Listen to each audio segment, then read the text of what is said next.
de fait du président Paul Biya. Des réalisations que tout le monde voit. Je ne parle pas que des réalisations des infrastructures. Monsieur, le temps d'une interview ne peut pas être suffisant pour raconter les réalisations du président Paul Biya. C'est visible. Parce que si vous voulez parler des réalisations matérielles ou physiques, il y en a tellement. Je ne parle pas du port à eau profonde de Kribi ou des autoroutes, etc. Mais je vous parle de la paix. Le grand capital d'un pays, c'est la stabilité dans la paix. Construire la paix, c'est le meilleur capital d'un pays. Et ça, il n'y a que Paul Biya pour réussir à le faire. Et rien ne lui aura été épargné. Depuis sa prise de pouvoir, en 1982, rien ne lui a été épargné. Les gens oublient qu'il a traversé des étapes. 83, il y a d'abord le complot, doute avec les Salafis, etc. 84, le coup d'État, le tentative de push. Après, vient les années, n'est-ce pas, 89, le vent d'Est, la démocratisation, carton rouge, conférence nationale souveraine, etc. Après, c'est la crise économique, la dévaluation du franc CFA, la baisse d'acide des salaires. Je veux dire, le président Paul Biya est un manager qui a réussi à redresser une entreprise en difficulté, une entreprise d'État du Cameroun en difficulté. Quelles sont ces difficultés? Les difficultés provoquées par nous-mêmes. Parce que quand il arrive au pouvoir, personne ne le veut. On lui déclenche toute une guerre, mais il a résisté. Et quand il arrive à démocratiser le Cameroun en 1990, les lois de liberté de 1990, 19 décembre 1990, vous vous en souvenez, ce sont les lois de la démocratie, les lois de la liberté. Et qu'est-ce que vous avez fait de cette liberté qu'il a apportée, de cette démocratie qu'il a apportée? On lui a déclenché les villes mortes. On lui a déclenché la désobéissance civile. Qu'est-ce que c'est la désobéissance civile à cette époque? On ne paye pas les impôts. Si vous ne payez pas les impôts, le pays va faire comment pour gérer? Donc, vous créez vous-même les conditions de la difficulté au pays. Les conditions qui ont favorisé une crise économique sans précédent qu'il a traversée. Vous vous souvenez lorsqu'il disait attachez vos ceintures. Vous vous souvenez lorsqu'il disait on voit déjà le bout du tunnel.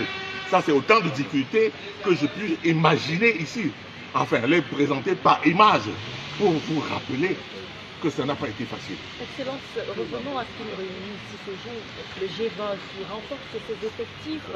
Est-ce qu'on peut avoir une idée du processus, comment se sont déroulés les pourparlers pour qu'on puisse avoir les noms qu'on a aujourd'hui? Pourparlers, pas vraiment, on ne peut pas parler de pourparlers. Madame, les Camerounais ne sont pas aveugles. Les Camerounais ont vu le travail du G20 en 2018. Les leaders politiques qui hésitaient et qui ont compris que le G20 avait eu raison de s'allier au président Paul Biya sont venus naturellement. Nous les avons reçus, nous les avons accueillis. Ils sont venus, nous ont approchés, on a discuté. Ce n'est pas que nous avons fait le porte-à-porte.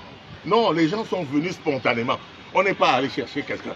Les gens sont venus en nous disant mais comment on fait pour apporter son soutien au chef de l'État? Nous sommes des opposants.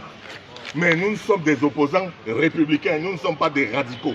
Nous voulons vous rejoindre pour soutenir le chef de l'État et lui assurer une brillante victoire le 12.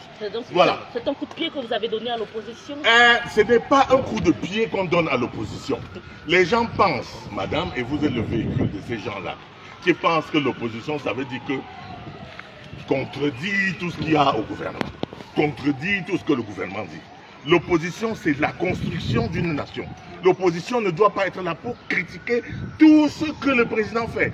Cette opposition-là, elle est dangereuse pour la construction de la nation. Cette opposition-là, elle est dangereuse pour la démocratie. La démocratie, c'est aussi le respect de l'opinion de l'autre. Et vous, qu'est-ce qu'on constate?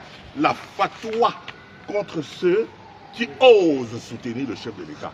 On va vous dire, oh, vous avez soutenu un fillard, vous voulez soutenir quelqu'un qui a 43 ans au pouvoir.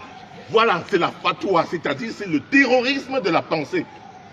Et c'est pour ça que le G20 est courageux, se dresse contre le terrorisme de la pensée pour défendre les idéaux du chef d'État, pour défendre notre pays.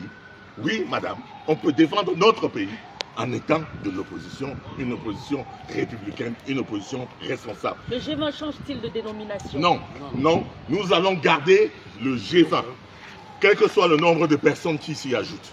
Nous sommes à une trentaine de personnes aujourd'hui. Mais ça reste le G20 parce que c'est un symbole. C'est un symbole. C'est un symbole de la victoire d'un groupe. On nous a insultés en 2018. On nous a combattus en 2018. On nous a menacés en 2018. On nous a traités de G20. G20 en 2018. Alors nous gardons le G20.